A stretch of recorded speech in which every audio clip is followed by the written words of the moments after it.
Yeah, hello, good afternoon.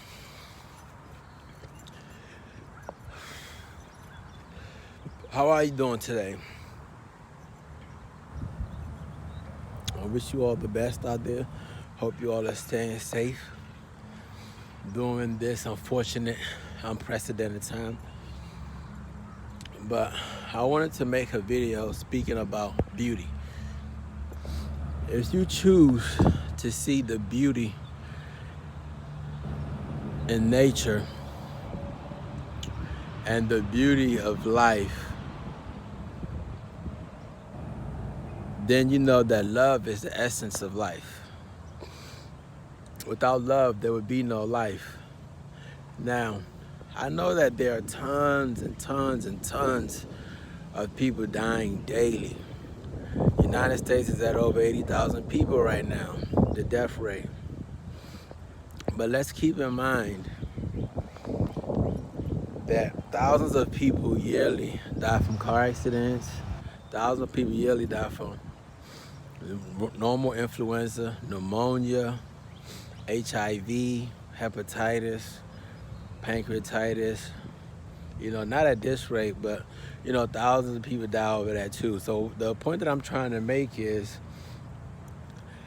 I try not to focus on the death rates every day. Because if you wake up and the first thing you do is go to your TV and ascertain what the death rate is for the day, then imagine how your day is gonna go. Imagine what you're gonna think, the ravishing thoughts that you're gonna be consumed with, right? The discontent and the despair that you're gonna be consumed with all day.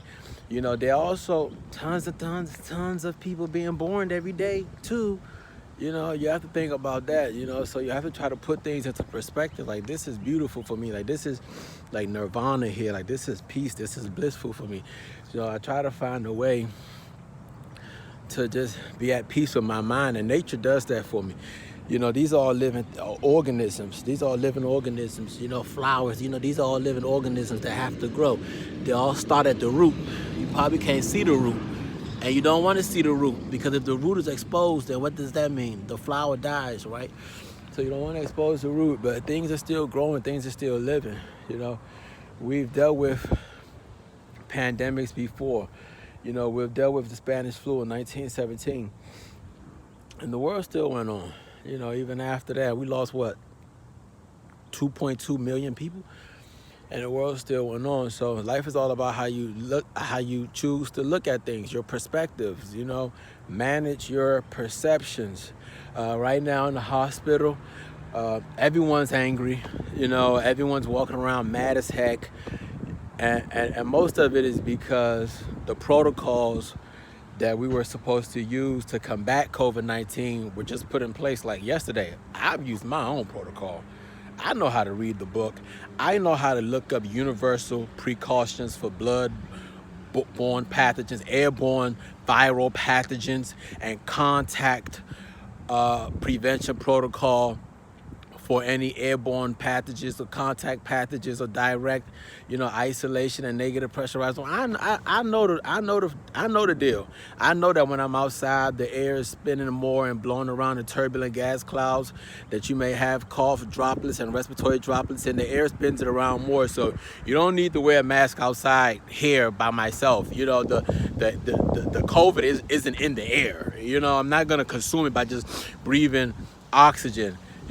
So you guys, yes, wear a mask, but when you're in a place like this, like, clearly you don't see a human being for any feet near me, no proximity. Do you see a human being near me? Right now, a human being is coming. Now I walk, but the wind disperses these gas clouds, so it rotates it around. I'm not inside of a building where the air is circulating like a vent, so you can take off your mask, because what you're doing when you're running, I see a lot of you people running and jogging, with mask on, and what you're doing is you're just returning carbon dioxide back into your nose. You're blowing out carbon dioxide, right?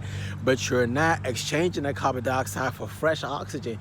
You're exchanging it for more carbon dioxide, so you're putting your body into a respiratory acidosis. If you don't know what that means, that's just a high acidotic pH level that damages your kidneys, you know. So just think of acidity and kidney damage, you know. So you need to breathe, guys. So that's just all I want to touch up on today. I want to just touch on breathing, water, consume water, and just try to stay active. Just try to stay active. Just try to stay functional. Don't let this thing beat you, you know, because this thing, it will pass. It will pass like everything else has passed, and you know, you're going to move on with your life. You know what I mean? It's just an unfortunate obstacle that we have to overcome. You just have to be strong. Just be strong and, you know, monitor your sugar intake, monitor your carbohydrate intake. You know, like I said, vitamin B complex, vitamin C, zinc, magnesium. You know, all of these substances help to boost the immune system, guys. You know, wash your hands. So the same thing mom and dad has been teaching us, and our grandmothers has been teaching us since we were kids. All of that bull crap about alcohol and smoking and your abuela and your mama and papa. I don't do all of that stuff. Like, that's kind of borderline prejudice. I don't like to pull the race card, but that's borderline prejudice, because there are tons of people all over the world that drink and smoke and do drugs, not just African American and Mexican people. So that's a misnomer. And stop letting non-medical people give you medical advice. They don't know anything. They didn't go to medical school. Like, they didn't even learn medicine, and they don't read medical books. Like, they're just here to propagize you and to spread propaganda and to do what's best for their bottom line, and that's their pockets. You know, they're monetary guys. So stop being fooled, you know, by everything you hear. If you're going to get some good sound advice, like, get it from somebody that's intellectually sound, you know, and research it. Research what you find. Research. A lot of these guys that you guys are listening to, they're giving the wrong information, guys. So that's what I wanted to say today. God bless you guys. Be safe. We will get through this. This too shall pass. Thank you for listening. Goodbye.